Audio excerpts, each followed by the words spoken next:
Good morning. Today is June 5th, and the world over, June 5th is celebrated as the World Environment Day. Well, a bit of history will be in order at this point. In 1972, in Stockholm, there was a conference organized by the United Nations Environmental Program, in which most of the countries who are members of the UN General Assembly participated. Srimati late Indira Gandhi, Prime Minister of India, represented India in this meeting. Well, she made a very remarkable speech which is relevant even today, in which she quoted the Vedas and Upanishads to relate the environment and human civilization and safer survival.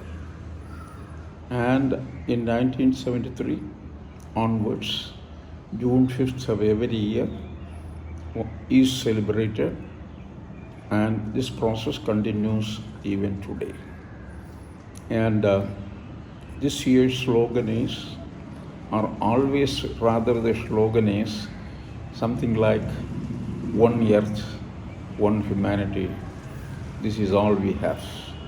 It is only the difference is the phrases used will be different, but the message is one earth, only one livable planet, and for the entire humanity, not for the West alone or those countries in the southern hemisphere.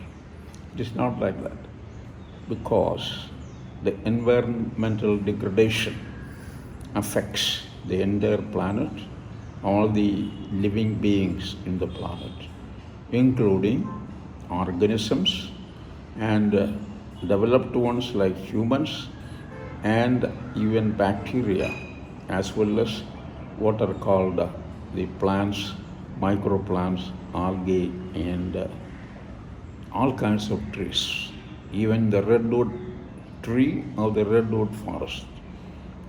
That is the nature of the environment. Environment involves the lower troposphere, which is actually part of the atmosphere, or I should say the lower atmosphere, which is troposphere, roughly 12 kilometers from Earth's surface. Then the pedosphere, that is the soil sphere, and then hydrosphere, the water around the continents, water in the oceans, but not in the deep ocean. The coastal waters are doing more harm and good to the population settled on the continents. In this context, India is a country with 5,700 or 800 kilometer long mainland shoreline, or if you included the island shoreline, then it will be more than 700 kilometers. And another interesting thing is, most people often do not realize is 40% of the world population lives within 40 kilometers of the shorelines, all over the continents, in the both hemispheres, because for various reasons, living in the interior of a country is far more disadvantageous than living in the coastal area or in the land area which is adjacent to the shoreline. Because even before the invention of the flying machines or aeroplanes, people used to travel across the oceans to other lands in some kind of a watercraft, a smaller ship or a larger ship, or like what is happening today in very huge container ships. So all this call for the travel, not only travel, the very living, comfortable living calls for use of energy. prior to the Industrial Revolution, the humanities, including in the so-called Western world, Britain and France, they used light and the oil used for lighting purposes. Lighting in the evening at night, as well as heating purposes during winter. It came out of the whale oil. In other words, whaling was a huge profession. In other words, it provided food as well as the fat that went into making oil, which is used for lighting and heating. Another important source of heating material, fuel, came from timber, wood, simple wood, like we are doing here in our country in the villages for a long while. Centuries ago we started, ever since we discovered the use of heat and light, the burning of wood was something conventional, something that stays even today in our midst, at least in the villages, in the remotest villages. It may be different in cities and towns where electricity is available. So heat and light are the basic inputs for the survival of the society, for the prosperity of the society, for the innovations of the minds, some minds in the society. But then the Industrial Revolution began in Britain, and it catapulted ahead by the discovery of coal deposits, because coal had more heat content than wood has. So once coal came into being, well, of course, the whole industry, face of industry changed. Industry became more efficient. Industry became more mechanized. What was the industry? The first industry was the textile industry. Well, Indians were in the forefront in making cotton textiles, cotton yarn, and exporting it right from the 15th and 16th centuries. And once British businessmen, East India Company people landed in India, they discovered that one of the very important items for export to the Europe or the Northern Europe is textiles. And then when they discovered that if they can ban, once they had the control over Indian industry, once they discovered that they can bring in a ban of export of textiles and allow only yarn, the textile industry in Britain grew several leaps and bounds, by several leaps and bounds. So that is how Industrial Revolution came in, and that is how the fruits of Industrial Revolution people started enjoying. In other words, better working conditions, better technology, as well as newer, for example, clothing, very important. After food, we need clothing and clothing material. And in fact, most of us always ignore that. The colonial rule by France and Britain across the world, the fuel was, the attraction was for the business group, the import of textiles or cotton to their home countries where it is sold for a huge profit. Even in the United States, in the very early days, cotton cultivation was as important as food grains cultivation, because it has multifarious uses. So during this, how you run the machines? By burning coal. Well, Arrhenius, once upon a time, a famous chemist, once upon a time, meaning centuries ago, made a suggestion that the more we burn coal, one of the byproducts of burning coal is carbon dioxide. And this carbon dioxide will be accumulating in the atmosphere. And where in the atmosphere? In the troposphere. And thus, this added atmospheric carbon by human activities will block the escape during night time of the heat that is taken up by the surface material on the earth's surface, on the continental earth, as well as even the waters of the ocean, back to the source, the sun is, where the sun is. Well, of course, it was not very seriously considered. However, the Rio Convention actually shed light on the consequences of build-up of carbon dioxide. For example, the so-called pre-industrial level of carbon dioxide content in the atmosphere was below 280 ppm. However, now this is somewhere very near to 410 ppm. So there is a laboratory in Hawaii, established by a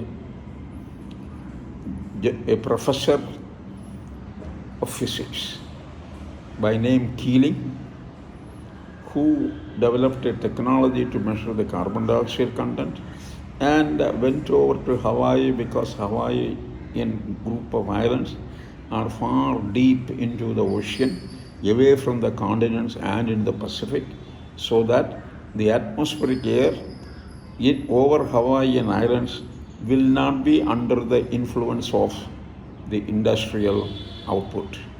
So there is a location from where one could monitor the carbon dioxide content. And even in there, the carbon dioxide content was going up. That is, even today this lab is working.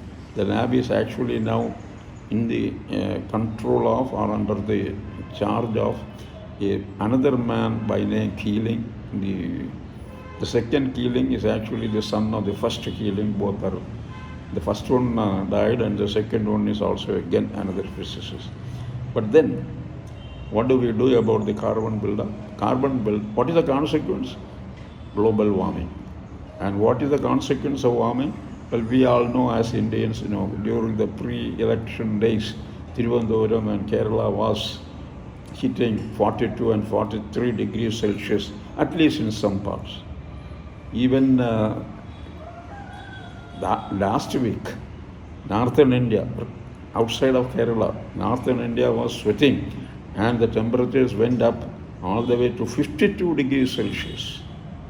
Well, these days, this high temperature is enjoyed by or suffered by the population, not only in India, everywhere, all over the world. Everywhere people are going through hotter summers compared to a summer a decade or two ago, even in the northern hemisphere. This is a problem. In other words, there is a overall heating of the lower atmosphere. How does it affect us? It affects us many ways. Heat in the so-called higher level of ambient temperature, if it crosses beyond a certain level, let us say 40 degrees or 42 degrees, people get sick. People in the sense, I'm not saying that you fall ill. People get sick of it, sick of the temperature. How does it affect the GDP? Certainly, the GDP, gross domestic product, or whatever we produce in every country, that will go down by 1% for every degree of rise in the average ambient temperature. This is a latest find by one of the physics Nobels in 1991. At least he did not make this kind of suggestion. He made a suggestion in those days in 1991 that rise in temperature is going to affect what is called a gross domestic product. Well, gross domestic product is a measure of what a country earns, the industry, everything right from agriculture to manufacturing, export, sale, etc. And if that is affected, production is affected, there is a shortage. Agricultural material shortage actually will affect both the cattle, milking cattle, as well as humans. Humans will suffer from shortage of food. There is one more thing about it, the vegetation will suffer. The evapotranspiration rate will increase. That means most of the vegetation will not die, but they will go wilted. Wilting means they will lose the energy to grow. That means their ability to synthesize, or what, as biologists call it, photosynthesize their food. And that what is the photosynthesis? Everybody right from high school classes know that the plants, the green colored plants, absorb the carbon dioxide, then makes use of carbon to build the biomass and releases oxygen. So that means there is a balance, or an implied balance, or a real balance that is effectively maintained by the green vegetation. One of the primary needs of living vegetation is water. Whether which is greening of the Velikayal due to algal growth, or greening of the land area, or brighter greening of the Thrivikramji city with landscape, both lead to more consumption of carbon than otherwise. So the photosynthesis process needs water also, which we don't realize. In other words, otherwise the photosynthesis generated carbon in the biomass will not add to the growth, because you need some food for the timber to grow, for the biomass to grow. So we add this as a fertilizer or the basic nutrients that is available in the water column. So as a consequence of warming, higher temperatures, the danger is it is affecting the ecosystem. From all members of the ecosystem will be affected. This is the tragedy. And what are there solutions? Yes, certainly there are solutions. Solutions are switching over from fossil fuel like crude oil, gas, coal, primarily. If we start consuming less of this and more of the so-called non-conventional energy, which is only electricity. Electricity is a kind of energy which can be used very efficiently. The reason is very simple. The oldest form of energy stored or fuel is in what is called coal or in crude oil. And there is an industrial process which is not as efficient as the solar PV panel. So while refining oil, crude oil to gasoline or aviation fuel or fuel oil, the energy expended,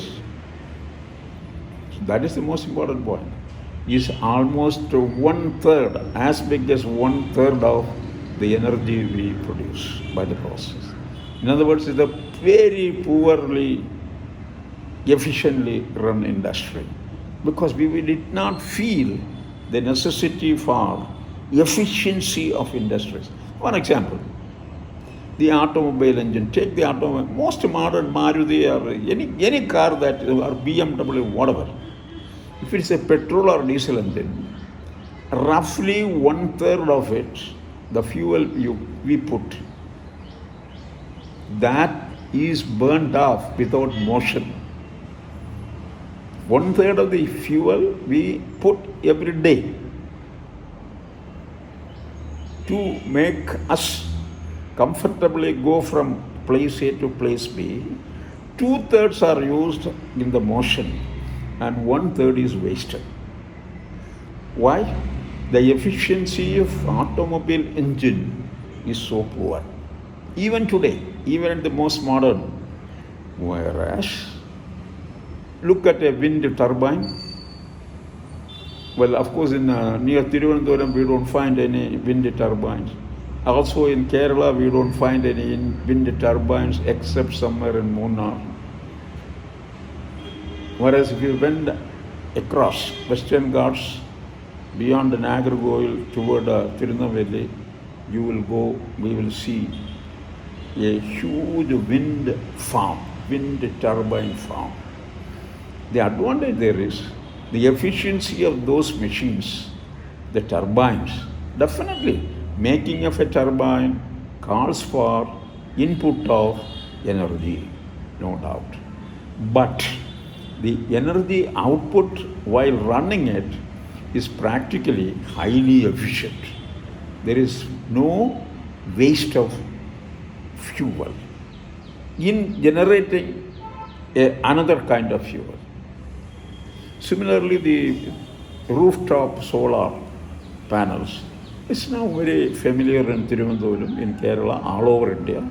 I think at least 15 or 20 Indian states do have minimum 800 megawatt of solar farms each. And the closest to us, Adani Group has erected a 850 megawatt solar farm in the Ramnad district of Tamil Nadu, which I would say that one of the harshest places, temperature-wise, other creature comfort-wise in the state, in India. This something very similar to, the Rajasthan desert, except that there is some rain. Well, keep in mind that a desert climate definitely gets 10 centimeters of rain annually. Yes. Similar is the situation with Ramnad. But of course, in Ramnad, the Adani Group does not get our water locally to clean the solar panels. That is the level of water scarcity. If there is no water, the whole population will shift. So these two technologies are most modern, that is one. Number two, they are most fuel efficient, and they also provide electricity, which is considered as, in reality, the fuel, the energy source with least pollution. In other words, there is no carbon dioxide emission or no foul gas emission. So it is time for us, for the Indians, for the Malayalis, for the global, I will say, South, to switch over to electricity as the main source of energy. In this context, I will say that the state of California, based on a study of the Stanford University's specialists, has banned use of natural gas fueled cooking ranges in kitchens in the households. All new homes built in the state of California must use induction cooktop ovens instead of gas fueled ovens. The reason is very simple. Even when the gas burners are switched off, there is gas leak. Our society, our scientific community doesn't realize this because we never measured. Number two, children and women who work in the kitchen and old-aged people, they are always under the threat of this natural gas pollution. This is going to affect their lung and the quality of air they breathe, because most of the time the children, the old age people are homebound. Even when the oven is switched off, there is leak, gas leak. Nobody measured here. That is the point. The Californians have implemented based on a study by what is called the Stanford University group. And another thing is, the people in the state of New York, they have also they are also facing the new regulation. Not that all the old homes, existing homes, should switch over overnight to electrical cooking. Instead, all those new constructions, if they need a certification for occupancy, for living, then they should go for a kitchen with induction electrical cooking, let us say. That is induction based. So it is high time that we in Thrivikramji, we in Kerala and India switch over to electricity. And the one good pointer in this direction is, within this year or two, this year or next year, the government of India will come with a policy that all new cars manufactured in India should be using the so-called EV technology. And what is the problem now? Charging facilities are very scarce. Well, of course, once the cars and four-wheelers and three-wheelers become very common, are commonplace in the country, obviously new charging stations also will appear on roadside. And yes, let us hope for a day when our emissions based on fossil fuels like coal and oil become flat and finally dip below the x-axis. Thank you.